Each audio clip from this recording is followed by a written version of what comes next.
লাইলাতুন নিসফি মিন শাবান প্রচলিত শবে বরাত উপলক্ষে আমাদের করণীয় কি? বিশেষ করে এই রাতে মসজিদে ওয়াজ মাহফিল, দোয়া দরুদ, ইবাদত বন্দেগী এবং নানা ধরনের খানাদানার আয়োজন করা হয়। কোরআন সুন্নাহর আলোকে এগুলো ঠিক কিনা জানালে উপকৃত হব। ভাইরা আমার, লাইলাতুন নিসফি মিন শাবান যেটাকে আমরা শবে বরাত বলি, এই লাইলাতুন নিসফি মিন শাবানে আল্লাহ তাআলা হিংসুক এবং মুশরিক ছাড়া বাকি মানুষদেরকে, বাকি মুসলমানদেরকে আল্লাহ তাআলা সাধারণ ক্ষমা ঘোষণা করেন মর্মে একটা হাদিস আছে।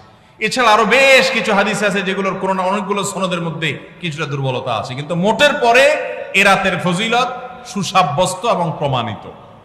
কিন্তু এর মানে এই নয় যে এই রাতকে কেন্দ্র করে আমরা যা করি আমাদের দেশে তার সব সঠিক। আমাদের দেশে লাইলাতুল বরাতে মানুষের যে ভিড় মসজিদগুলোতে, এটা তো ভালো জিনিস যে মানুষ মসজিদে আসছে, কিন্তু অন্যদিন না এসে এই রাতে বেশি আসার কারণটা কি? লাইলাতুল কদর বেশি ফজিলতপূর্ণ নাকি এই রাত বেশি ফজিলতপূর্ণ? লাইলাতুল কদরের সাথে কোনো তুলনা চলবে? সেই রাতে মানুষ কি এত বেশি ইবাদতের চেষ্টা করে? তাহলে এই রাতে এত বেশি চেষ্টার রহস্যটা কোথায়? রহস্য হলো আমাদের দেশে মানুষ মনে করে যে এই রাতে ভাগ্য ঠিক হয়, অতএব সারা বছর যাই করি না করি এই একটা রাত মসজিদে গিয়া আল্লাহ বিল্লাহ করে যদি সারা বছরের ভাগ্যটা ঠিকঠাক করা যায়, এরপর আর মসজিদে যায় কেনা। এই চালাকি করলে কি ভাগ্য ঠিক হয়ে যাবে? ভাইরা আমার, লাইলাতুন নিসফি মিন শাবানকে কেন্দ্র করে বহুবিধ বিদআত, বহুবিধ বাড়াবাড়ি, বহুবিধ কুসংস্কার আমাদের সমাজে আছে। এক সময় তো প্রচুর পরিমাণ পটকা ফুটাফাটি চলতো।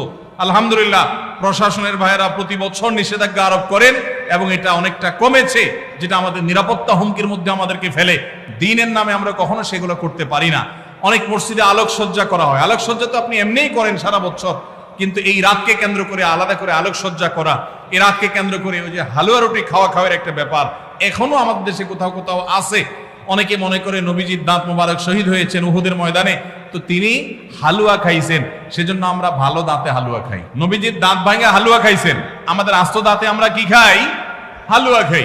আপনার বাপের ঠ্যাং ভেঙে গেছে, উনি একটা লাঠি দিয়া খোড়ায় খোড়ায় হাঁটে, আপনার আস্ত ভালো দুইটা ঠ্যাং আছে, আপনি বাপের মহব্বতে বলছেন বাবা তোমার পাওটা ভেঙে গেছে, সেই মহব্বতে আমি আমার ভালো পাও নিয়ে লাঠি দিয়ে আমি খোড়ায় খোড়ায় হাঁটতেছি।